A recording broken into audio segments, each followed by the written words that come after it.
throwaway account for obvious reasons. My wife, 32 female, and I, 34 male, have been married for 6 years.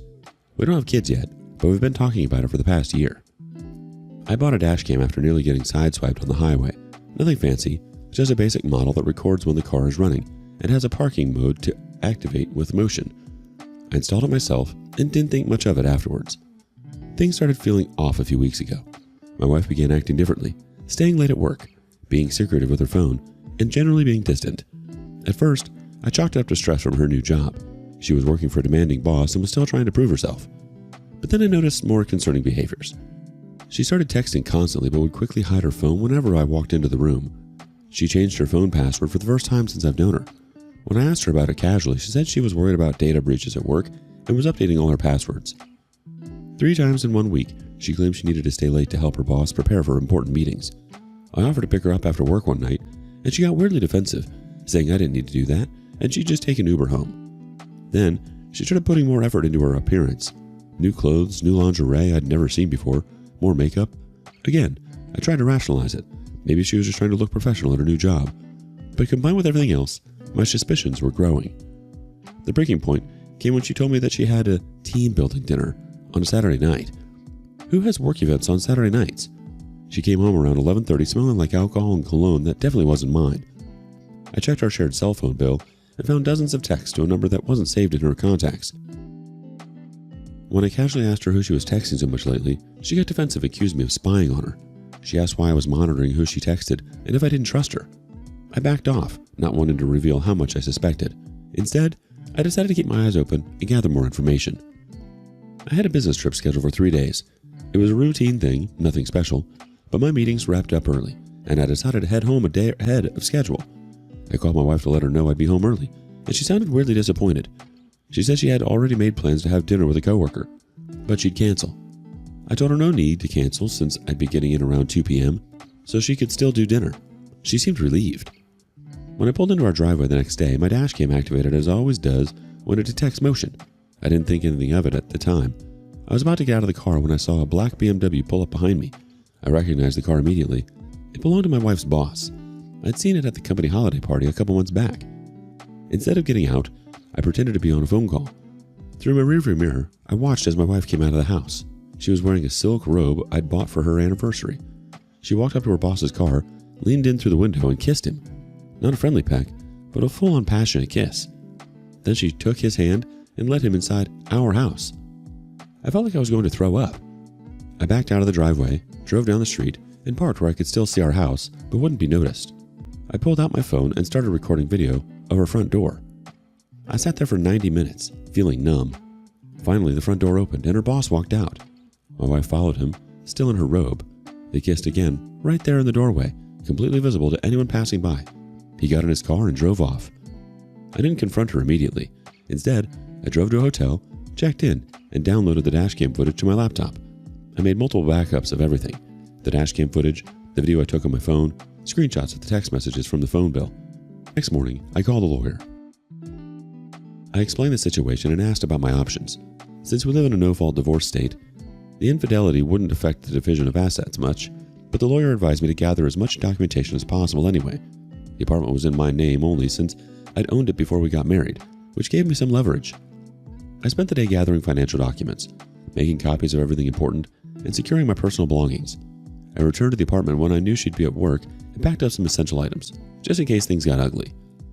I emailed the HR department at my wife's company. I attached the dashcam footage and explained that her boss was having an inappropriate relationship with his direct subordinate.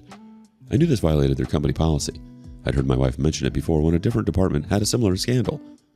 I waited until the weekend to confront my wife. When she asked why I'd been distant since coming home from my trip, I connected my laptop to her TV and played the dashcam footage. Her face went pale. She stammered that she could explain. I asked how long it had been going on. She said it was just a mistake and only happened a few times. I laughed and pointed out that she brought him into our home and kissed him in broad daylight where any neighbors could see. This wasn't a mistake. It was a choice she made repeatedly. She started crying, begging me to understand that it didn't mean anything, that she still loved me, that we could work through this. I told her I'd already contacted a lawyer and that HR at her company knew about the relationship. She couldn't believe I contacted her company and accused me of trying to ruin her career. I replied that she ruined it herself when she decided to sleep with her boss. The next day, she got a call from HR asking her to come in for a meeting. She screamed at me, saying I had no right to interfere with her job. 2 days later, she was fired. Her boss was fired too. Company policy was clear about relationships between managers and their direct reports, especially when the relationship wasn't disclosed. The power imbalance made it a liability for the company. With her job gone and her marriage over, I officially filed for divorce. Since the apartment was in my name only, I served her with eviction papers, giving her 30 days to vacate as required by local laws. She insisted I couldn't kick her out and asked her where she was supposed to go. I told her that wasn't my problem and she should have thought about the consequences before cheating. She started calling and texting me constantly. One minute, she'd say she still loved me and made a terrible mistake. The next, she threatened to tell everyone I was abusive. I wasn't, if I didn't let her stay. I documented everything. Every text, every voicemail, every email. My lawyer advised me to communicate with her only in writing when possible, so there would be a recording of everything. Some of our mutual friends took her side at first. She'd apparently been telling them that I overreacted to a one-time mistake and was now trying to make her homeless out of spite. I didn't want to drag others into our drama, but I couldn't let her control the narrative either. I showed a few close friends the Dashcam footage. They immediately stopped defending her. My friend Mark said he had no idea it was like that. She made it sound like it was just a kiss at an office party or something. Meanwhile, her boss reached out to me. He sent an email threatening legal action for destroying his career. I forwarded it to my lawyer without responding. My lawyer said his threat was empty. The footage was obtained legally on my own property, and I had every right to report workplace misconduct to HR. As the eviction deadline approached, my wife became more desperate. She tried to access our joint bank account to transfer funds, but I'd already moved most of the money to a separate account, leaving only her portion of the joint one. She accused me of stealing her money. The account records clearly showed I'd only taken what I had contributed. She refused to make arrangements to leave the apartment. The 30-day notice came and went, and she was still there, claiming she had nowhere to go and couldn't afford a new place without a job. I filed formal eviction proceedings with the court. She asked if I was really going to make her homeless after 6 years together. I told her she wasn't homeless, just not living here anymore. I suggested her boss could put her up since they seemed cozy together. I suspect things weren't going well with her boss either. He probably just wanted the thrill of sleeping with his assistant and wasn't looking for anything serious, especially now that they'd both lost their jobs over it.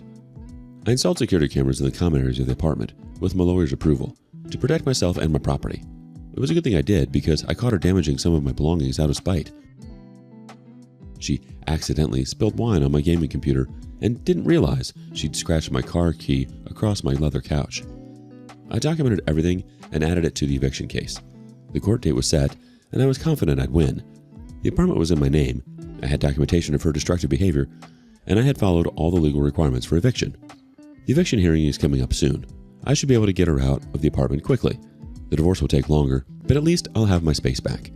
I'll update when there's more to share. Her trying to play it off like it was just some random mistake. Come on! You don't just accidentally sneak around in a robe and hop into your boss's car in the middle of the night. That was the whole situation, not a slip-up. Update. In my last post, I told you about catching my wife cheating with her boss in our home, getting them both fired, and starting eviction proceedings. Well, a lot has happened since then, and I wanted to give you all an update. The eviction hearing went exactly as my lawyer predicted. The judge ruled in my favor and gave my wife 7 days to vacate the premises. She sat there in shock as the judge explained that since the apartment was in my name only, I had followed all legal procedures for eviction. She had no right to continue living there. The judge also noted the documented property damage, which didn't help her case at all. When we left the courtroom, she tried to talk to me, saying she still had nowhere to go. I just walked away. Her housing situation wasn't my problem anymore. While preparing for the divorce proceedings, my lawyer discovered something concerning in her finances. He noticed that my wife had been making small but frequent transfers from her joint account to somewhere else. These transfers had been going on for months, and they were adding up to a significant amount. My lawyer suggested that she might be hiding money in preparation for the divorce. I wasn't surprised at all. If she could lie about cheating, she could lie about money too. He recommended hiring a financial investigator to dig deeper. It would cost extra, but I decided it was worth it. She was trying to steal from me. I wanted to know. The financial investigator was worth every penny. He discovered that my wife had a secret bank account she hadn't disclosed during divorce proceedings. She'd been funneling money from our joint account into the hidden account for months. These transfers started long before I caught her cheating, almost 3 months before the incident with her boss. This meant she'd been planning something for a while. Maybe she was preparing to leave me for her boss, or maybe she just wanted a safety net. Either way, she was hiding marital assets, which is a big no-no in divorce court. A lawyer explained that while she was legally allowed to withdraw money from the joint account, her failure to disclose the secret account during divorce proceedings was a serious issue. Not only had she hidden marital property, but she'd committed perjury by not disclosing all her assets to the court. The consequences would be severe. I wanted to confront her immediately, but my lawyer advised against it. Better let her find out in court. And man, was it satisfying when she did. When my lawyer presented her findings to the judge, her face turned bright red. Everyone in the courtroom looked at her, and her own lawyer seemed completely blindsided. The look of shock and embarrassment on her face was priceless. The court immediately issued an order to freeze her hidden account. As it turned out, she'd been putting most of her personal savings in there too, not just the money from our joint account. With that account frozen, she was basically broke. I know this because she called me that evening, begging me to talk to my lawyer about unfreezing her account. She claimed she needed that money to find a new place to live now that she was being evicted. I asked her why she thought I would help her after she tried to hide money from me in the court. She'd been asking for half of what was left in our joint account while secretly siphoning money from it for months. She was trying to rob me, and now she wanted a favor. Then I told her something that made her even more upset. I'd already contacted the bank and had her joint account frozen too. Now neither of us could access that money until the court decided how to divide it. She started yelling, saying I was trying to cheat her and that freezing the account wasn't legal.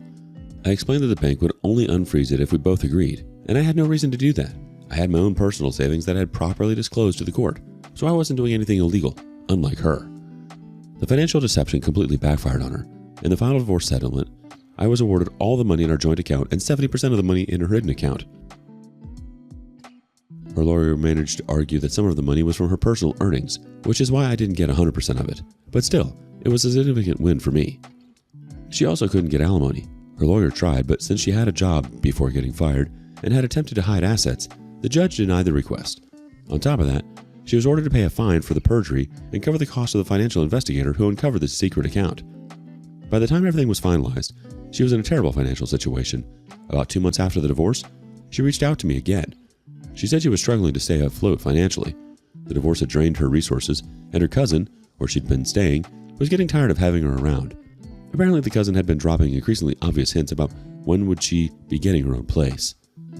She told me she had no way to afford rent for a new apartment and just needed some time to get back on her feet. When I asked what exactly she was asking for, she admitted she wanted to stay with me temporarily. I reminded her that we were divorced specifically because I didn't want her in my life anymore, and there was absolutely no chance of her moving back in, even temporarily. I suggested she could move in with her boss since they seemed close before. She completely avoided addressing that comment, which made me think they weren't together anymore. My guess is he was just having fun with a married woman and bailed as soon as things got complicated. So much for their special connection. She kept trying to convince me, saying it would just be for a few weeks until she found a job. When she realized I wouldn't budge, she switched to guilt tactics. She blamed me for her situation, saying I had stolen her savings and left her with nothing. This is a pattern with her, always blaming others for problems she created. I reminded her that she was the one who hid the account from the court. I had savings too, but I disclosed them properly. She insisted I had stolen her emergency fund and demanded I return it. I told her the money was awarded to me by a court order, and if she wanted to challenge that, she could talk to her lawyer. It wouldn't do her any good, but she was welcome to try. That's when she started calling me names and accused me of financial abuse, which is ridiculous since we weren't even together anymore, and she was the one who tried to hide money. I told her to not contact me again and hung up. I'm fully committed to no contact now. I never wanted to stay in touch with her, but I hadn't actively avoided her either. Since she keeps reaching out just to blame me for her problems, I've decided to cut her out completely. She's called several times since then. I answered once to reiterate that I didn't want to speak to her again, and I haven't picked up since. My doorbell camera caught her coming by the apartment once when I was home, but she hasn't returned. I don't know what's happening in her life now, and honestly, I don't care.